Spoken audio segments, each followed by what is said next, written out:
I'm Samantha Karlin. I'm a dating coach.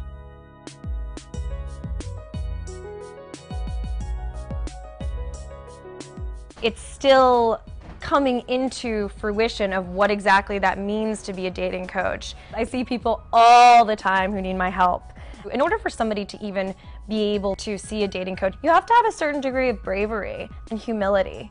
A lot of people are embarrassed. They think that they're supposed to know what to do in their love lives, that they're supposed to just be perfect, even though we were never taught that. Having a dating coach is a fabulous, fabulous way to really just get a handle on everything and to understand all the modes that are out there to really help you meet the right person for you. I am Chris Luther, and I do community development for a nonprofit.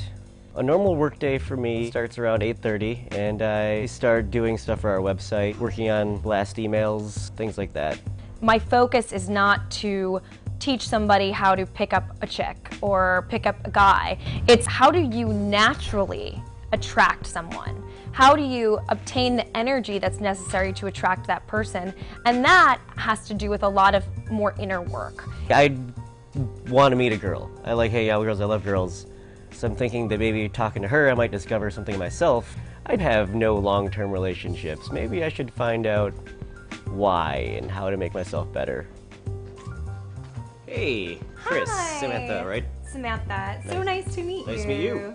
Can I have a seat? All right. So tell me about your love life. What kind of girls have you dated? Crazy ones. Well, that's what every guy says. I had a girl who I always thought she was still hung up on her ex-boyfriend. Always tried to compare me to him. And then in the end, when he became single, she was like, oh, I hung out with him and we hooked up, but I like you more. I found that out by hooking up with him. And I'm like, yeah, that doesn't work that way. I can't just hook up with people and say, yep, I still like you better. So what do you feel like in terms of like meeting girls? Do you feel like you have any challenges or, you know, things that you want to be able to overcome? Some guys are more the type to go into a bar and be that confident, hey, I'm going to pick up a girl tonight sort of thing. Right. Or most girls I date are the ones I've met somewhere, like in a sports league or something like that, where I know over a period of time. I don't know if it's more of like a confidence thing. I always think it's like, I'm always a little insecure about being short. Like, I would joke about my friends before about, like, I have the 3 things that girls would not brag about to their friends. They're like, oh, I got this short, purposely poor Asian guy that I'm dating. So I just do want to touch on something that I know that you do comedy on the side, right? And I pull out my phone and then I drop it on like the ground and it shatters. And the woman who's the security guard just laughs her ass off. She's like, oh my god, you broke your phone. Comedians love to make fun of themselves. Yeah.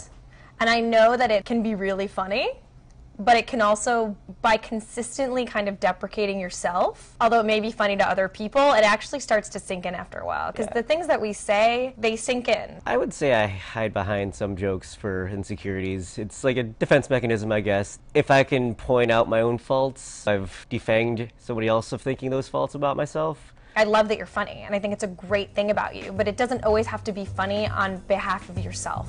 My first impression of Samantha was good. I thought she seemed super friendly right off the bat. She started talking. We had a conversation going even before we started doing anything else. She was personable, so I think that helped me open up really quick. It wasn't some stern lecture of things that I do wrong, but she just seemed like a friendly person that's generally a nice person who wants to help other people out. My first impression of Chris is that he's really sweet. He's definitely hiding behind something.